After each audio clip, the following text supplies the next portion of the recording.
Donald Trump को अमेरिकी सदर बने अभी 1 माह का अरसा भी मुकम्मल नहीं हुआ है, मगर इस कलील मुद्दत में डोनाल्ड ट्रंप ने कई महाज एक साथ खोल दिए हैं। डोनाल्ड ट्रंप ने दाखिली अमूर से लेकर खारजी मामलात पर अभी तक जो फैसले, इकदाम और बयान दिए हैं, उसने न सिर्फ अमेरिका के अंदर बड़ी हलचल पैदा कर दी है, बल्कि अमेरिका के हमसाये और यूरोपीय इत्तेहादी भी ट्रंप की पॉलिसियों पर परेशान है। सदर ट्रंप और उनकी टीम ने पिछले कुछ रोज में रूस यूक्रेन जंग के खात्मे और यूरोपीय ममालिक के दफाई बजट में इजाफे से मुतल्लिक जो बातें की हैं, उसे अमेरिका और यूरोप के दरमियान दिहाइयों पुराने ताल्लुकात में बड़ी दरार और यूरोप के लिए संगीन खतरे के तौर पर देखा जा रहा है। मगर ट्रंप की पॉलिसियों पर यूरोप की परेशानी एक तरफ, गजा से मुतल्लिक ट्रंप के खतरनाक मंसूबे ने सऊदी अरब और मुत्तहिदा अरब अमारात समेत दीगर अरब ममालिक को दोहरे इम्तिहान में डाल दिया है। एक परेशानी यह है कि अगर अरब ममालिक ने गजा से फलस्तीनियों की बेदखली के ट्रंप के मंसूबे को मनोअन तस्लीम कर लिया, तो ऐसे में दो रियासती हल का ख्वाब हमेशा के लिए ख्वाब ही रह जाएगा, जिससे अरब ममालिक को अवामी गुस्से और दाखिली इंतशार का सामना करना पड़ सकता है। और दूसरा मसला यह है कि अगर अरब ममालिक ने ट्रंप को इनकार किया, तो इस सूरत में उन्हें अमेरिका से ताल्लुकात में खराबी और ट्रंप के यकतरफा इकदामात का खदशा है। और इन्हीं दोनों सूरत से बचने के लिए अरब ममालिक ने एक तीसरे मंसूबे पर गौर शुरू कर दिया है, जिसके लिए पहले तो अरब लीग का इजलास 27 फरवरी को बुलाया गया था, मगर कल से यह खबर सामने आ रही है कि अरब लीग के इजलास से पहले सऊदी अरब ने 20 फरवरी को रियाज में 4 अरब ममालिक का हंगामी इजलास तलब कर लिया है, जिसमें सऊदी हुकाम के अलावा मुत्तहिदा अरब अमारात, मिस्र, उर्दन और कतर के हुकाम भी शरीक होंगे, जिसमें अरब ममालिक गजा से मुतालिक अपने मंसूबे पर गौर करेंगे। गैर मुल्की खबर एजेंसी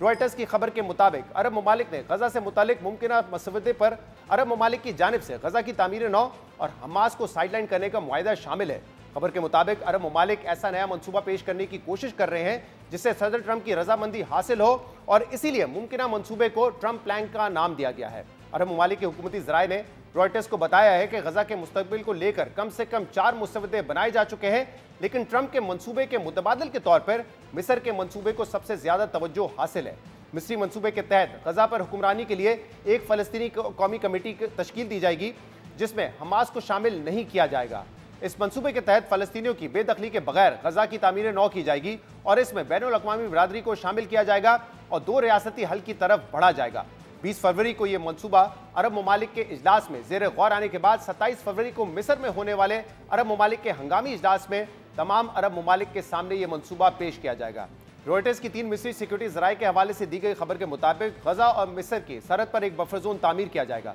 जबकि तबाहशुदा इमारतों का मलबा हटाए जाने के बाद 20 आर्जी रिहायशी जोन कायम किए जाएंगे और इस काम में तकरीबन 50 मिस्री और बैनुल अक़वामी कंपनियां शामिल होंगी। मगर यहाँ 2 अहम सवाल ये हैं कि गजा की तामीर नौ के लिए फंडिंग कहां से आएगी और क्या हमास को यह मंसूबा मंजूर होगा। इस हवाले से रॉयटर्स ने खबर में लिखा है कि गजा की तामीर नौ में माली मुआवनत के लिए बैनुल अक़वामी और खलीजी ममालिक के फंड हासिल किए जाएंगे और इस मुमकिन फंड को ट्रंप फंड फॉर रिकंस्ट्रक्शन का नाम दिया जा सकता है। ताहम गजा में हुक्मरानी और सिक्योरिटी से मुतालिक सबसे पेचीदा मामलात अभी भी तय होना बाकी हैं। अरब और मिस्री ज़राए का कहना है कि गजा में हमास के किसी भी किरदार को ख़त्म करना इस मंसूबे का एक बुनियादी नुक्ता है। हमास माजी में यह इंदिया दे चुकी है कि वो हुकूमती कंट्रोल एक कौमी कमेटी को सौंपने के लिए तैयार है, लेकिन वो इस कमेटी के अरकान के इंतखाब में अपना असर और रसूख बरकरार रखना चाहती है और अपनी मंजूरी के बगैर किसी भी गैर मुल्की फोर्स की तैनाती कबूल नहीं करेगी। बहरहाल अब देखना होगा कि क्या अरब ममालिक के मंसूबे को अमेरिका की मंजूरी हासिल हो पाएगी या नहीं, और अगर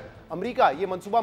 मंजूर नहीं करता तो क्या अरब ममालिक अमेरिका के मंसूबे के सामने मुज़ाहमत कर पाएंगे। दूसरी जानिब आज हमास और इजराइल जंग बंदी मुआहदे पर छाई शदीद गैर यकीनी के बावजूद हमास और इजराइल के दरमियान कैदियों और यरगमालियों के तबादले का 6ठा मरहला भी मुकम्मल हुआ है, जिसके तहत हमास की जानिब से 3 यरगमालियों के बदले में इजराइल की जानिब से 369 फलस्तीनी यरगमालियों और कैदियों को रिहा किया गया है, जिसके बाद अब तक 19 इजरायली यरगमाली और 1000 से ज्यादा फलस्तीनी अब तक रिहा हो चुके हैं।